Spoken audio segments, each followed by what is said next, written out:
वर्णामर्थ संघानां रसानां छन्दसामपि मंगलानां च कर्तारौ वंदे वाणी विनायकौ।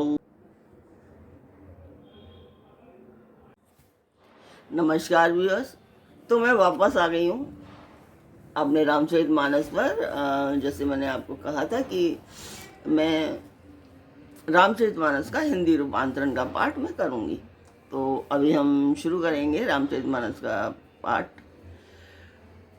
तो एक चीज़ मैं आपसे पर्सनली कहना चाहती हूँ कि जो लोग मुझे देख रहे हैं, सुन रहे हैं, एक बार मैंने बीजेपी के बारे में भी कहा था, तो ठीक है, मुझे कोई रिएक्शन वैसे भी नहीं आते हैं और उसका भी कोई रिएक्शन नहीं आया। तो आज कल परसों 2 दिन से ये चीज़ें चल रही हैं कि बहुत ज़्यादा, मतलब दुनिया का सबसे बड़ा स्कैम बीजेपी कर चुकी है। सबसे, अब जो भी वो लोग कुछ भी कहें उसमें कुछ भी विश्वास नहीं किया जा सकता, क्योंकि उन्होंने पहले ही कहा था कि ये सब जुमलेबाजी है। शुरू में ही उन लोगों ने बोल दिया था कि जुमलेबाजी है, पर जनता नहीं समझ सकी। जो लोग समझ रहे थे वो ठीक है, वो अपने उस पर कायम रहे, पर बहुत सारे लोग नहीं समझे। पर मैं आप सबको जगाना चाहती हूँ कि अब सब लोग जग जाइए और अपना, क्योंकि इस तरीके से तो पूरा जितना अभी बर्बाद हो चुका है और ज़्यादा बर्बाद हो जाएगा। तो एक दिन सब गुलाम होंगे और जिससे जैसा चाहा वैसा काम कराया जाएगा। कुछ भी जो बड़ी पोस्ट पे हैं उनसे जैसे प्रेशर में डाल करके कि भाई हाँ ED-CD के चक्कर में डाल करके उनको, और जो उतने नहीं हैं वो फिर जैसे मर्जी उनसे काम कराया जाएगा। अगर 10 घंटे चाहेंगे 10 घंटे कराएंगे, 15 घंटे चाहेंगे तो वो 15 घंटे काम कराएंगे उसी सैलरी पर। तो मैं उसी चीज़ को कहना चाहती हूँ कि जग जाओ अब। और वैसे भी 10 साल हो चुके हैं, अब तो सत्ता बदलने का टाइम होता ही है। तो 5 साल में सत्ता बदलनी चाहिए, तो 10 साल में तो बिल्कुल बदल जानी चाहिए, वरना साउथ कोरिया जैसा और चीन जैसा हाल हो जाएगा कि भाई हाँ एक बार वे एक ही बंदा बैठा हुआ है, जब तक जिएगा और तब तक मरेगा तब तक वो एक ही बंदा बैठा रहेगा, और फिर वो जैसे जी चाहे वैसे वो काम करेगा। किसी को भी धमकी देगा कि भाई हाँ हम बम फोड़ देंगे, कि अब पता लगा एक दिन उन्हीं पे गाज गिर गई। तो ठीक है, चलते हैं हम अपने पाठ पर। तो अब शुरू करते हैं। अक्षरों, अर्थ समूह, रसों, छंदों और मंगलों की करने वाली सरस्वती जी और गणेश जी की मैं वंदना करता हूँ।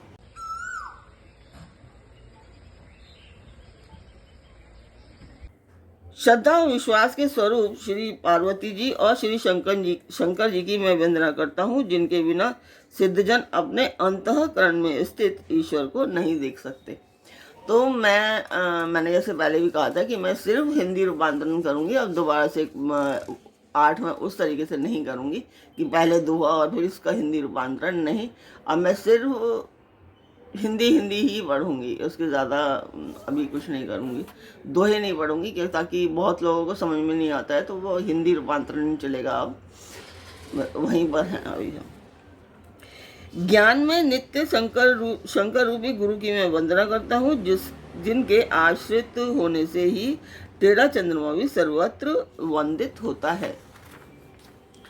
श्री सीताराम जी के गुण समूह रूपी पवित्र वन में विहार करने वाले विशुद्ध विज्ञान संपन्न कवीश्वर श्री वाल्मीकि जी और कपीश्वर श्री हनुमान जी की मैं वंदना करता हूँ।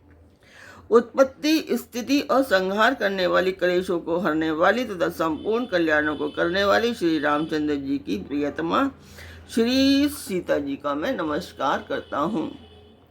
जिनकी माया के वशीभूत संपूर्ण विश्व ब्रह्मादि देवता और असुर हैं, जिनकी सत्ता से रस्सी में सर्प के भ्रम की भांति ये सारा दृश्य जगत सत्य प्रतीत होता है, और जिनके केवल चरण ही भव सागर से तरने की इच्छावानों के लिए एकमात्र मौका है। उन समस्त कारणों से, पर सब कारणों के कारण और सबसे श्रेष्ठ राम कहलाने वाले भगवान हरि की मैं वंदना करता हूँ। अनेक पुराण, वेद और तंत्र शास्त्र से सम्मत तथा जो रामायण में वर्णित है और कुछ अन्यत्र उपलब्ध श्री रघुनाथ जी की कथा को तुलसीदास जी अपने अंतःकरण के सुख के लिए अत्यंत मनोहर भाषा रचना में विस्तृत करते हैं, जिन्हें स्मरण करने से सब कार्य सिद्ध होते हैं और जो गणों के स्वामी और सुंदर हाथी के मुख वाले हैं, वे ही बुद्धि के राशि और शुभ गुणों के धाम गणेश जी मुझ पर कृपा करें। जिनकी कृपा से गूंगा बहुत सुंदर बोलने वाला हो जाता है और लंगड़ा लूला दुर्गम पहाड़ पर चढ़ जाता है, वे कलयुग के सब पापों को जला डालने वाले दयालु भगवान मुझ पर द्रवितों मतलब मुझ पर दया करें। जो नील कमल के समान श्याम वर्ण है, पूर्ण खिले हुए लाल कमल के समान जिनके नेत्र हैं और जो सदा क्षीर सागर में शयन करते हैं, वे भगवान नारायण मेरे हृदय में निवास करें। क्षीर सागर मतलब कि ये है बंगाल की खाड़ी में है क्षीर सागर। तो वहाँ पे ही वो ये नारायण भगवान रहते हैं। भगवान नारायण वहीं पे विराजमान होते हैं। वहाँ की एक है कि भागीरथ ने जब वो तब किया था उन्होंने अपने 60,000 पूर्वजों को मुक्ति दिलाने के लिए, यानी कि किसी राक्षसों ने उनके 60,000 पूर्वजों को मार दिया था, उनकी अस्थियां वैसे ही पड़ी हुई थी। तो उसके लिए वो गंगा को पृथ्वी पर लाने के लिए ब्रह्मा जी की आराधना कर रहे थे। तो उनसे मतलब उनको चाह रहे थे कि वो गंगा जी को पृथ्वी पर लाएं, पर पृथ्वी पर लाने के लिए गंगा जी का वेग इतना ज़्यादा था कि वो उनको सीधे नहीं ला सकते थे। इसलिए शिव जी ने उनको अपनी जटाओं में बांधा और फिर एक लट खोली थी, जिससे गौमुख के द्वारा गंगा जी पृथ्वी पर आई थी।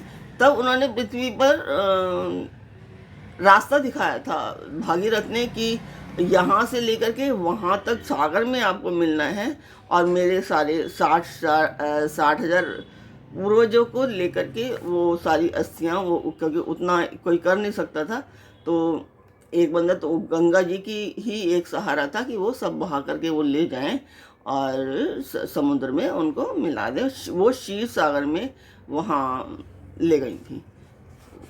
सब उन स्थानों से होते हुए जहाँ 5 प्रयाग भी मिलते थे, और 5 प्रयाग उत्तराखंड के भी थे, और प्रयाग इलाहाबाद का जहाँ पे जमुना जी उनसे मिलती थी, और सब कुछ जो नदियाँ मिलती थी सब जानते हैं। और वहाँ से फिर वो कलकत्ता जो भी है, वहाँ से कलकत्ता में दूसरे नाम से जाना जाता है, शत पार्वती के नाम से जानते हैं गंगा जी को। तो वहाँ से होती हुई वो समुद्र में जाकर के बंगाली खाड़ी में जाकर के गिरी थी, जिस जगह का नाम क्षीर सागर है। मैं उन गुरु महाराज के चरण कमलों की वंदना करता हूँ जो कृपा के समुद्र और नर रूपी श्री हरि हैं, और जिनके वचन महामोह रूपी घने अंधकार के नाश करने के लिए सूर्य किरणों के समूह हैं। मैं गुरु महाराज के चरण कमलों की रज की वंदना करता हूँ जो सुरुचि सुंदर स्वाद, सुगंध तथा अनुराग रूपी रस से पूर्ण है। वह अमर मूल जन संजीवनी जड़ी का सुंदर चूर्ण है, जो संपूर्ण भव रोगों के परिवारों का नाश करने वाला है।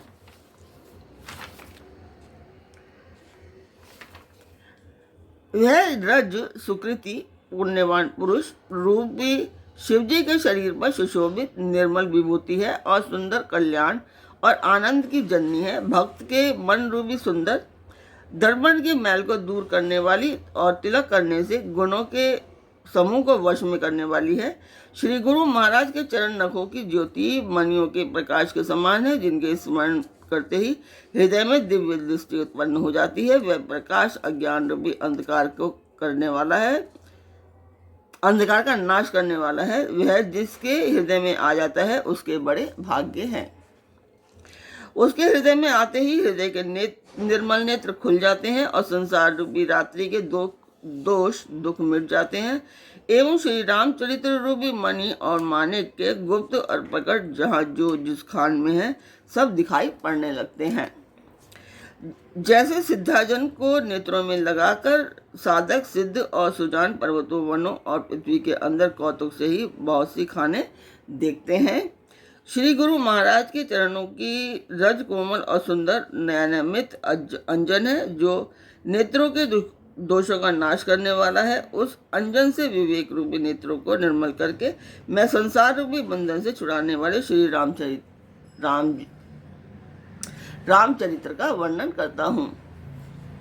पहले पृथ्वी के देवता ब्राह्मणों की चरणों की वंदना करता हूँ, जो अज्ञान से उत्पन्न सब संदेहों को हरने वाले हैं। फिर सब गुणों की खान संत समाज को प्रेम से सुंदर वाणी से प्रणाम करता हूँ। और मैं आज का पाठ यहीं पर पूर्ण करती हूँ। तो कल फिर मिलेंगे एक नए पाठ में। तब तक आप मेरा चैनल सब्सक्राइब अवश्य करके रखिए, ताकि आगे आने वाले जो पाठ हैं वो आप सुन सकें। तो कल फिर मिलते हैं एक नए पाठ में, एक नई उमंग, एक नई तरंग के साथ। तब तक के लिए नमस्कार।